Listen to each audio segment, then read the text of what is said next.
Coucou tout le monde, aujourd'hui j'ai envie de vous faire une petite vidéo, partage d'expérience autour de la phobie scolaire. Alors ce que je vais dire ne concerne que moi et que ma vision, je ne dis pas que j'ai la vérité, c'est simplement un partage d'expérience sur ce que je peux vivre moi en tant que parent autour de la phobie scolaire. Donc j'ai 2 ados en fait, et par souci de respect de leur intimité, je vais dire mon ado, non pas qu'ils m'appartiennent, on est bien d'accord, ils n'appartiennent qu'à eux. C'est juste pour préserver voilà, l'anonymat sur l'ado qui souffre. Voilà. Moi, mon ressenti, c'est que la phobie scolaire, c'est une vraie souffrance. Après, dans le cadre de mon ado, c'est en fait la partie émergée de l'iceberg qui cache bien d'autres choses. Et encore une fois, ce n'est que mon ressenti, c'est pas forcément la vérité, mais c'est mon ressenti de l'instant. Donc ça s'est traduit comment en fait? Ça s'est traduit par une anxiété à l'idée d'aller à l'école. Ça s'est traduit par des maux de ventre, des pleurs, des crises de panique, des crises d'angoisse et puis de l'insomnie. Donc je dirais que c'est un petit peu normal, oui et non, mais bon en même temps c'est logique puisque en fait début janvier il y a eu énormément d'évictions de scolarité à cause des cas contacts. Voilà, dès qu'ils étaient cas contacts, ils étaient évincés de l'école. Donc voilà. En février, on a eu droit aux grèves. Et puis en mars, il y a eu, pour cet ado-là,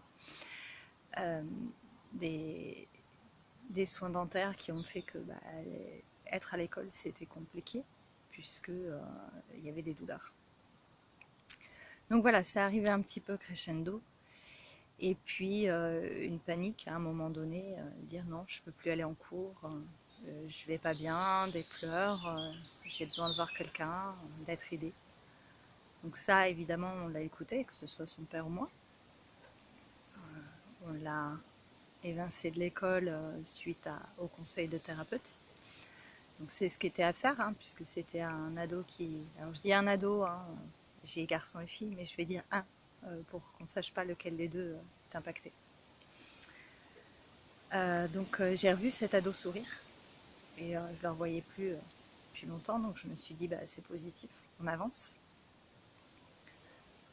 Maintenant, c'est cheminer au jour le jour avec la souffrance qui est là, avec la colère qui est là. Je ne renie pas tout ce que vit cet enfant. Et en même temps, en tant que parent, c'est complexe parce qu'on peut se sentir impuissant, en fait. On ne sait pas quoi faire pour aider cet enfant.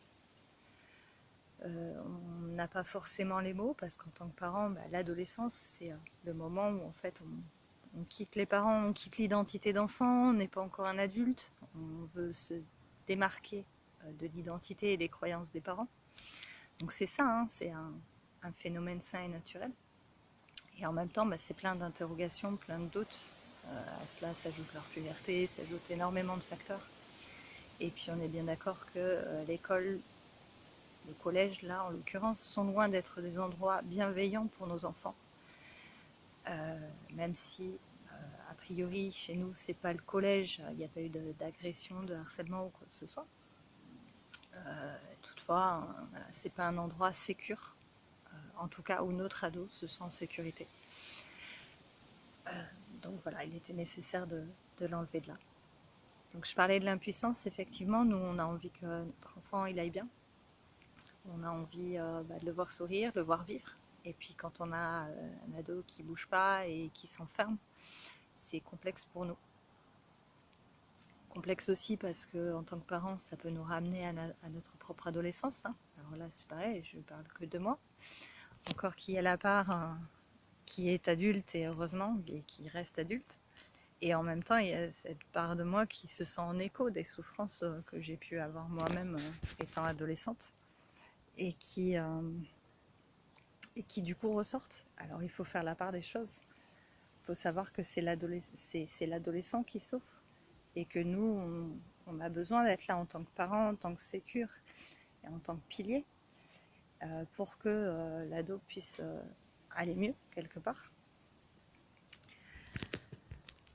Donc il ne s'agit pas de tomber nous dans nos souffrances et dans nos colères, même si parfois c'est tentant. Il s'agit surtout d'accompagner l'enfant dans ce qu'il le traverse en fait. Et se sentir ou en souffrance, ou en résonance, ou en impuissance, pour les parents, ça peut être très très complexe. Voilà. Alors ce qui est très drôle, c'est que pour ma part, j'accompagne depuis 5 ans des enfants dans leur scolarité pour aller mieux. Donc je vais vous donner quelques pistes. Et je dis c'est très drôle parce que évidemment, mes deux ont totalement refusé tout ce que j'ai pu apporter à d'autres. Que ce soit en termes d'outils, en termes de technique ou de carte mentale. Donc moi, ils ont tout refusé depuis le collège.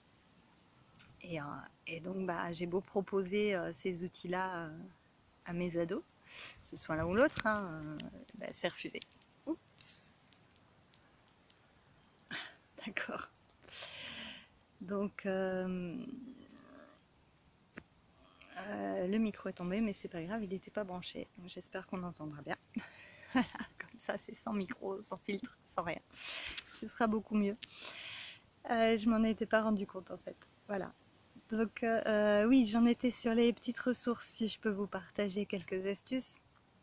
Donc un ado qui est en souffrance ou en dépression, même si j'aime pas poser les étiquettes, mais il faut dire ce qui est, aura tendance à se replier. Aujourd'hui, on est à l'ère des jeux vidéo, on est à l'ère des vidéos, justement, la preuve, et des écrans. Donc, il aura tendance à s'enfermer dans sa chambre et à se replier.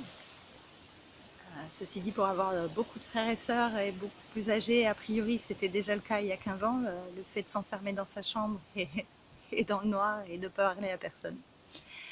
Donc voilà, donc je disais, je vais revenir un petit peu sur le sujet au niveau des outils. Donc un ado qui s'enferme, c'est un ado qui n'est pas du tout au présent, qui est ou dans son passé quand il est dans sa déprime, ou dans son futur quand il se projette à l'idée de retourner en cours, ou ailleurs d'ailleurs, hein. Donc il est dans le futur. Donc quelques petites astuces pour les ramener dans l'instant présent. Donc déjà, il y a tout ce qui peut ramener à l'ancrage. Donc la peinture, le dessin, la cuisine, la terre, cultiver la terre. En plus, voilà, on est en plein dans la période où on peut cultiver des légumes et planter des fleurs. Donc ça, c'est toutes des petites choses qui peuvent faire du bien aux adultes comme aux enfants, hein. C'est pas réservé aux enfants. Voilà, c'est des choses qui ramènent au moment présent. Se promener en nature. Le mouvement est très important. Et en général, nos ados manquent de mouvement. Le sport aussi, ça fait partie du mouvement. Donc si l'ado qui s'enferme, s'il pouvait faire un sport collectif, ce serait impeccable aussi. Voilà, donc moi je conseille aussi la Brain Gym. Si vous voulez regarder, il y a 5 mouvements de base donc, qui remettent le corps en mouvement et qui permettent surtout de respirer. En fait, c'est retrouver la connexion à son corps, au moment présent et à la respiration. Et ça peut aider énormément. Alors voilà, tout ça, ce sont des pistes que j'ai explorées avec des enfants que j'ai accompagnés à reprendre confiance dans la scolarité et puis dans leur capacité. Hein. Je me fais manger par les petites bêtes. Donc, voilà, je les enlève aussi. C'est chatouillé. Pardon. Donc voilà, ce sont des outils qui ont bien marché et qui ont aidé certains ados à se reconnecter à l'instant présent et puis à la respiration. Donc voilà, ce sont des petites choses qui peuvent leur faire du bien. Alors bien entendu, un ado qui souffre, c'est un ado qui a besoin d'être suivi, hein, et nous, en tant que parents, on ne peut pas être le thérapeute de nos enfants. Donc je conseille bien évidemment le suivi. Gardez à l'esprit que là, c'est juste un partage de ce que moi, je peux vivre en tant que parent, avec mes filtres de parents, et puis avec mes filtres aussi de ma perception de mon ado. Parce que voilà, il n'y a que nous qu'on connaît réellement. Je ne peux pas dire que qu'on connaît réellement même ses propres enfants. Voilà, donc c'est une réflexion que je vous amène à mener. Faire comme si vous ne connaissiez pas votre ado et en fait vous vous intéressez à ce qu'il fait, à ce qu'il vit. Et puis voilà, apprendre à le connaître au travers de ce qu'il expérimente lui. Voilà. Même si en tant que parent, on a bien évidemment nos perceptions de nos enfants et on a une partie de la vérité de ce qu'ils sont. Voilà, donc comme je vous disais, moi mes ados refusent tout ce que je peux proposer, que ce soit la respiration, que ce soit les promenades en nature, le dessin, la peinture. Donc ce que j'ai décidé de faire, je ne sais pas si ça fonctionnera ou pas, je vous partagerai peut-être plus tard si ça fonctionnait. C'est moi, en fait, de rayonner par l'exemple, en fait, de leur montrer l'exemple, d'être vraiment dans l'instant présent, de faire toutes ces choses, et puis de les laisser être. S'ils ont besoin d'un moment pour être dans leur mal-être, et c'est ok. Donc c'est les laisser être dans ce mal-être-là. Alors il n'y en a qu'un des deux qui souffre réellement, mais voilà, par souci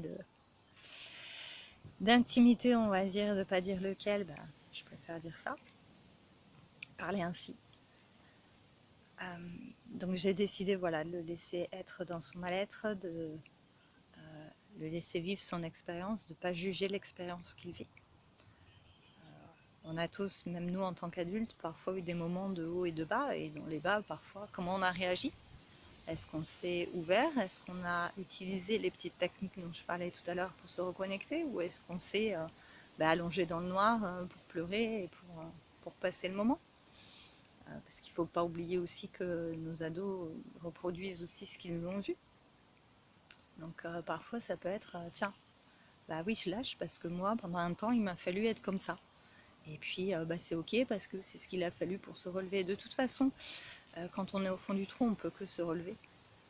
Que ce soit une dépression, une phobie scolaire ou quoi que ce soit, hein, on a tous en nous les capacités de dépasser les épreuves. Et il n'y a rien qui nous arrive que l'on puisse traverser. On a toujours la force et le courage de traverser tout ça.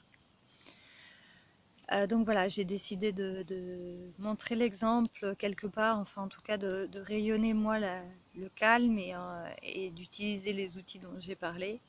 J'ai cette chance d'avoir choisi de travailler à domicile, d'accompagner les gens.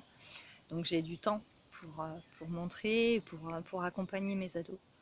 Donc ça c'est extraordinaire et je suis heureuse d'avoir ce temps-là, de m'être accordé ce temps. Et voilà, donc on verra si le fait de montrer l'exemple, si le fait de faire des choses moi, d'être pleinement présente et de vivre pleinement mes émotions et d'être au mieux dans l'instant présent, parce que c'est pas toujours facile. On verra si ça portera ses fruits et si ça permettra, si ça donnera envie à l'ado en question de se remettre en mouvement et de se reconnecter à la vie tout simplement. Voilà. J'espère que c'est pas trop long, que ça pourra vous donner des pistes. Merci pour votre écoute. Et puis je vous dis à bientôt.